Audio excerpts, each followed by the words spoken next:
मेरे प्यारे हिंदी के प्रतियोगी छात्रों, हिंदी वाग्धारा चैनल में आज आपका पुनः स्वागत है। इस उम्मीद और अपेक्षा के साथ कि आप अपनी तैयारी में अपना शत-प्रतिशत दे रहे होंगे और अपने भविष्य की चिंता करते हुए आप आगे बढ़ रहे होंगे। आज हम लोग हिंदी वाग्धारा चैनल में एक अगली श्रृंखला के साथ प्रश्नों की शुरुआत इस उम्मीद से करते हैं कि ये प्रश्न ज़रूर आपकी परीक्षाओं के लिए उपयोगी होंगे। और आज के प्रश्न जो हैं, अभी 2-3 दिन पहले होने वाली स्टेनोग्राफर की हिंदी की 30 प्रश्न की जो परीक्षा हुई थी, वही प्रश्न इसमें लिए गए हैं और उम्मीद करता हूँ ये आपकी तैयारी का आकलन भी होगा। और इसी उम्मीद और अपेक्षा के साथ कि ये आपके लिए उपयोगी श्रृंखलाएँ हैं, आइए पहले प्रश्न की शुरुआत करते हैं। पहला प्रश्न है हमारा, भाषा को बोलते समय होने वाले उतार-चढ़ाव को कहते हैं? ए अनुतान, बी संपृक्त, सी द्वित्व, डी कोई नहीं। तो भाषा के बोलते समय जो हम उतार चढ़ाव का रूप प्रयोग करते हैं उसे अनुतान कहते हैं। विकल्प ए हमारा सही हो जाएगा, अनुतान। संपृक्त, मिली हुई ध्वनि, संबल आदि या द्वित्व, कच्चा पक्का जैसे शब्द से कोई मतलब नहीं है।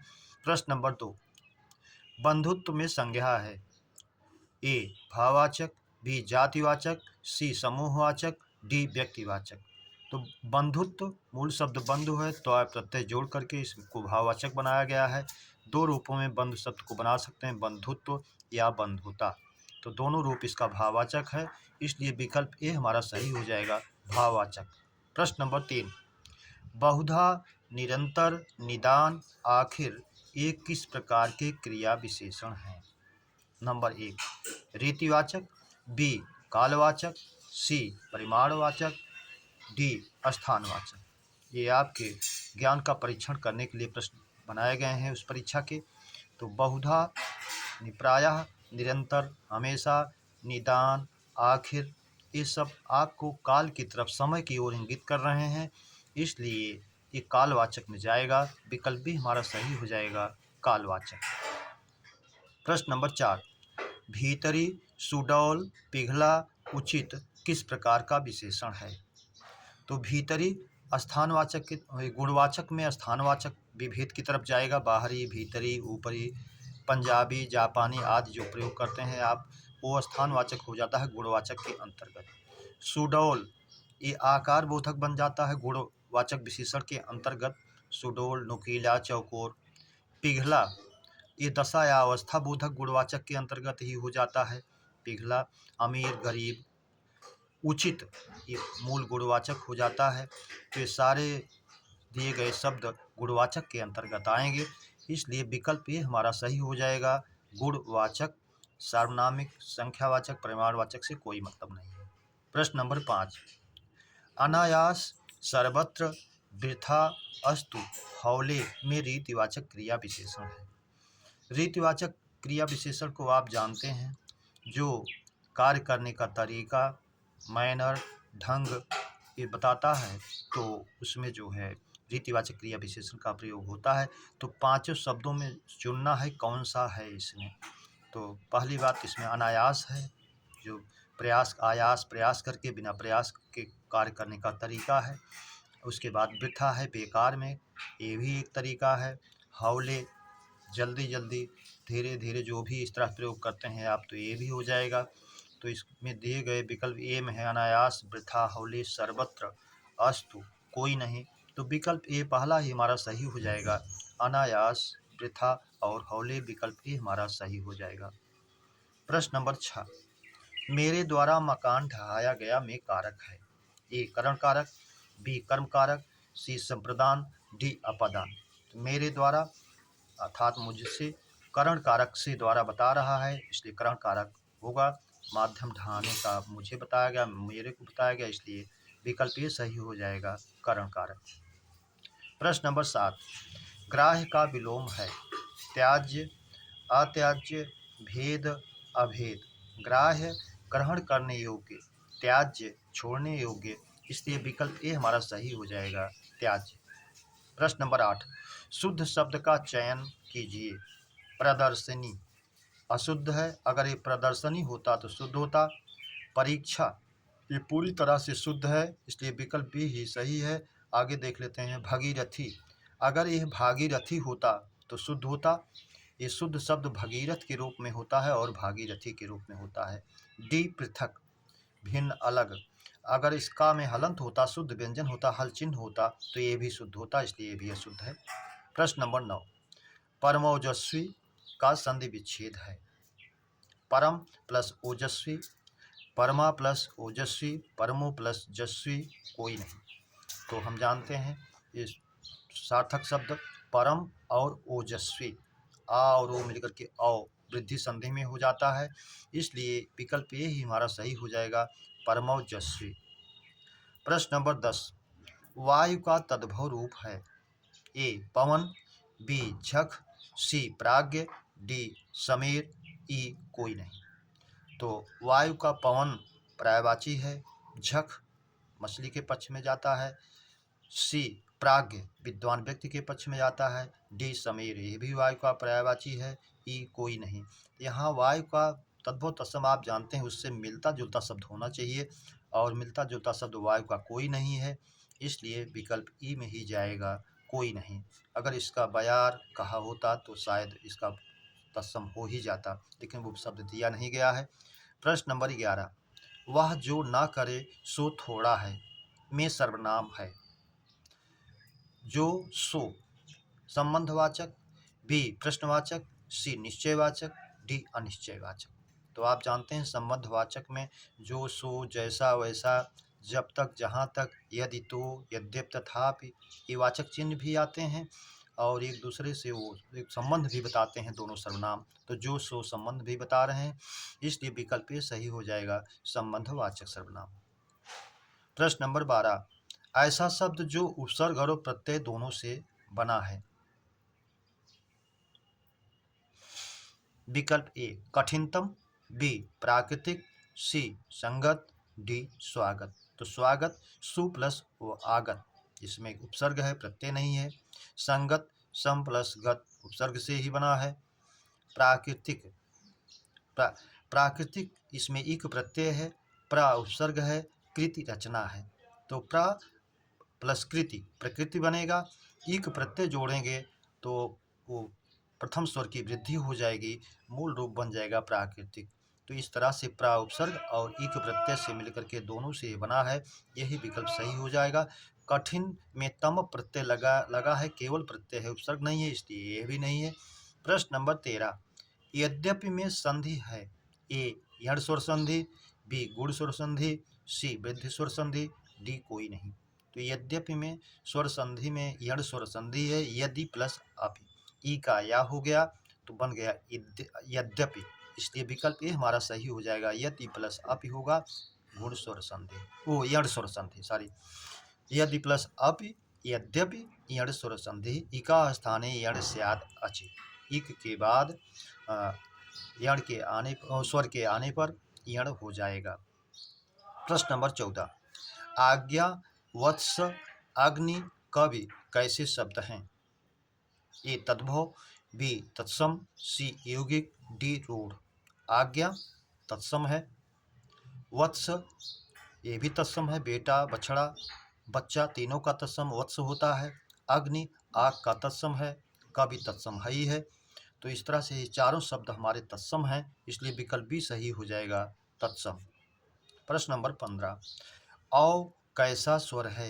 ए उष्म, बी संयुक्त, सी दीर्घ, डी द्विगुण।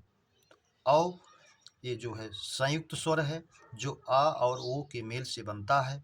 दीर्घ तो है लेकिन पहले संयुक्त है बाद में दीर्घ है, इसलिए हम संयुक्त को वरीयता देंगे, विकल्प भी हमारा सही हो जाएगा, संयुक्त स्वर है।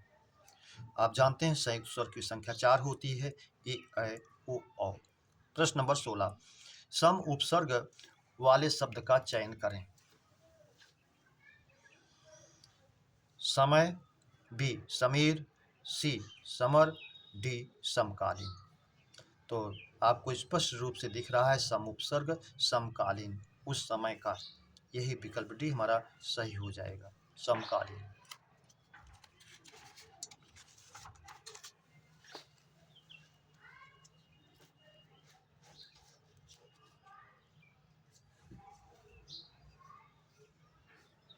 अगला प्रश्न नंबर 17, भाववाचक संज्ञा के शब्दों का चयन करें। परस्पर, निजत्व, वर्षा, दौड़, वाहवाही। अब इसमें आपको चुनना है कौन कौन से इसमें भाववाचक हैं जिसमें गुण, धर्म, दोष, शील, स्वभाव, अवस्था, दशा का वर्णन है। तो परस्पर, आपस में, ये तो है नहीं।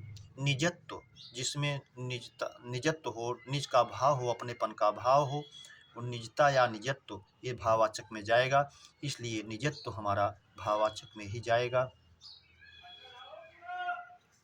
अगला शब्द है वर्षा, तो वर्षा हमारी होगी नहीं। दौड़, जिसमें दौड़ने का भाव है, इसलिए दौड़ भी हो जाएगा। वाहवाही, जिसमें वाहवाही का भाव हो, वाह होने का भाव हो, वाहवाही, तो इस दूसरा भी हो जाएगा, अगला भी हो जाएगा हमारा दौड़, और फिर आखिरी शब्द हो जाएगा हमारा वाहवाही। इस तरह से पांचों शब्दों में तीन शब्द हमारे निजत्व, दौड़ और वाहवाही ये भाववाचक संज्ञा के हो जाएंगे। अगला प्रश्न है हमारा प्रश्न नंबर 18, वे मेरी सब कथा जानते होंगे, किस काल का वाक्य है? संदिग्ध वर्तमान, संदिग्ध भूत, सामान्य भविष्य, सामान्य भूत। वे मेरी सब कथा जानते होंगे, ये भाव इसका बता रहा है कि संदेह में है और वर्तमान में है, और आप इसके वाचक चिन्ह के रूप में जानते हैं। वाक्य के अंत में ता होगा, ती होगी, ते होंगे आता है। इस तरह से हमारा ये संदिग्ध वर्तमान में जाएगा, विकल्प ए। प्रश्न नंबर 19, धीरे धीरे, तेजी से, जोर जोर, हौले हौले में क्रिया विशेषण है। ए रीतिवाचक, बी परिमाणवाचक, सी कालवाचक, डी स्थानवाचक। तो ये जो बताया गया है ये कार्य करने का एक तरीका है, मैनर है, ढंग है। जोर जोर, तेजी से, हौले हौले, धीरे धीरे, इसलिए यह जाएगा हमारा रीतिवाचक क्रिया विशेषण। प्रश्न नंबर 20, समुद्र का पर्याय नहीं है। ए अर्णव, ये है। बी अवधि, अप प्लस धी, अवधि पानी को धारण करने वाला, ये भी है। वारिस, वारी प्लस ईस, ये भी है। डी महीधर, महीधर पृथ्वी को धारण करने वाला, ये पर्वत है, इसीलिए यह नहीं है, विकल्प डी हमारा सही हो जाएगा। प्रश्न नंबर 21, अभिराम अविराम समश्रुति भिन्नार्थक शब्द का अर्थ है। सुंदर निरंतर, सुंदर कुरूप, अच्छा बुरा, कोई नहीं। तो हम जानते हैं अभिराम माने सुंदर, अविराम माने लगातार, निरंतर, इसलिए विकल्प ए ही सही हो जाएगा हमारा, सुंदर निरंतर। प्रश्न नंबर 22, आगे नाथ न पीछे पगहा मुहावरे का अर्थ है। ए निपट मूर्ख, बी किसी प्रकार की व्यथा, सी किसी प्रकार की जिम्मेदारी ना होना, डी जिम्मेदार होना। तो कोई आगे नाथ न पीछे पगहा, कोई अंकुश, कोई नियंत्रण ना होना, किसी प्रकार की जिम्मेदारी ना होना, इसलिए विकल्प सी हमारा सही हो जाएगा, किसी प्रकार की जिम्मेदारी ना होना। प्रश्न नंबर 23, अशुद्ध वाक्य का चयन करें। अभंग एक मराठी छंद है, शुद्ध, ये शुद्ध है। अगर ये होता अभंग एक प्रकार का मराठी छंद करके पूछ लेता है तो अशुद्ध रहता है। बी साहित्य और जीवन का घोर संबंध है। सी वहाँ भारी भीड़ लगी थी, ये भी सही है।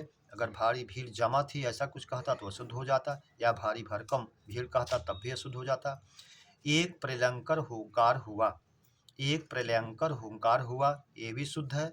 अगर एक भयंकर प्रलयंकर हुंकार हुआ कहता तो अशुद्ध हो जाता। बी वाला साहित्य और जीवन का घोर संबंध है, घोर की जगह अगर घनिष्ठ कहता तो ये वाक्य शुद्ध होता, इसीलिए विकल्प भी हमारा अशुद्ध है, साहित्य और जीवन का घोर संबंध है। प्रश्न नंबर 24, तीन तेरा होना मुहावरे का अर्थ है। तितर बितर होना, संगठित होना, एकजुट होना, कोई नहीं। तो तीन तेरा होना, तितर बितर हो जाना, विकल्प ए ही हमारा सही हो जाएगा इस मुहावरे का अर्थ। प्रश्न नंबर 25, कतरनी, झटपट, पीलापन, घुड़साल कैसा शब्द है? ए रूढ़, बी यौगिक, सी युगरूढ़, डी कोई नहीं।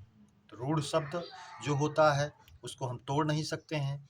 कतरनी, यौगिक जो होता है वो दो शब्दों का मेल होता है। ये संधि, समास, उपसर्ग और प्रत्यय से बनते हैं, चार विधियों से। तो पहला शब्द कतरन प्लस ई प्रत्यय जुड़ गया, कतरनी युगरूढ़ है। झट के साथ पट जुड़ गया, दो शब्द, ये भी है। पीला के साथ पन जुड़ गया, इसलिए ये भी है। घुड़ के साथ साल, घोड़े के साल, घोड़े का रहने का स्थान, तो घुड़साल भी हो गया। इसलिए चारों शब्द ये हमारे यौगिक हैं, विकल्प भी हमारा सही हो जाएगा। प्रश्न नंबर 26, कबूतर पैदावार कैसा शब्द समूह है? ए फारसी, सी उर्दू, डी कोई नहीं, ए अरबी। तो हम जानते हैं कबूतर और पैदावार फारसी परिवार के हैं, इसलिए विकल्प भी हमारा सही हो जाएगा, फारसी। प्रश्न नंबर 27, जो स्त्री सूर्य भी ना देख सके, वाक्यांश का शब्द। असूर्यम पश्या, सूर्यम पश्या, असूर्या, सूर्याणी। तो जो स्त्री सूर्य भी ना देख सके या कड़े पर्दे में रहने वाली स्त्री जो सूर्य भी ना देख सके, दो तरह से इस वाक्य को पूछता है, लेकिन इस परीक्षा में इसी तरह से पूछा था, जो स्त्री सूर्य भी ना देख सके। इस वाक्यांश का एक शब्द होगा, वाक्यांश का असूर्यम पश्या। प्रश्न नंबर 28, वाक्य के कितने अवयव हैं? ए 1, बी 2, सी 3, डी 4। तो हम जानते हैं वाक्य के मुख्य अवयव, मुख्य अंग उद्देश्य और विधेय होते हैं, इसलिए इनकी संख्या 2 होती है, विकल्प बी। अंग्रेजी को इसी में आप सब्जेक्ट और प्रेडिकेट कहते हैं इसी को। प्रश्न नंबर 29, शब्द रचना के आधार पर योग रूढ़ है। एक, ए पवित्र, बी विनिमय, सी कुशल, डी जलज। तो पवित्र ये जो है योग रूढ़ नहीं है, ये यौगिक शब्द है, पूर्णरसित 2 शब्दों से बना। विनिमय ये भी जो है बी और निमय आदान प्रदान अदला बदली से 2 शब्दों से बना है। कुशल ये जो है मूल शब्द है, रूढ़ है, ये भी नहीं है। डी जलज, योग रूढ़ में हम जानते हैं दोनों शब्दों का अर्थ न होकर तीसरा अर्थ निकलता है, अन्य पदार्थ प्रदान होता है। बहुव्रीहि समास के प्रायः सभी उदाहरण इसी के होते हैं योग रूढ़ के, इसलिए विकल्प डी हमारा सही हो जाएगा, जलज। प्रश्न नंबर 30, अकर्मक क्रिया वाला वाक्य है। ए विपदा मुझे घबराती है, बूंद बूंद से घड़ा भरता है, ये चीज़ें तुम्हारा जी ललचाती हैं, डी वह तुम्हें लजवा रही है। विपदा मुझे घबराती है, मुझको घबराती है, इसलिए सकर्मक है। बूंद बूंद से घड़ा भरता है, जो क्रिया स्वतः होता है, स्वाभाविक होने की प्रक्रिया जताता है, वो अकर्मक क्रिया में जाता है। वर्षा हो रही है, बूंद बूंद से घड़ा भर रहा है, तो इसलिए विकल्प भी हमारा अकर्मक क्रिया वाला वाक्य हो जाएगा। ये चीज़ें तुम्हारा जी ललचाती हैं, यानी तुम्हारे जी को ललचाती हैं, इसलिए ये भी सकर्मक है।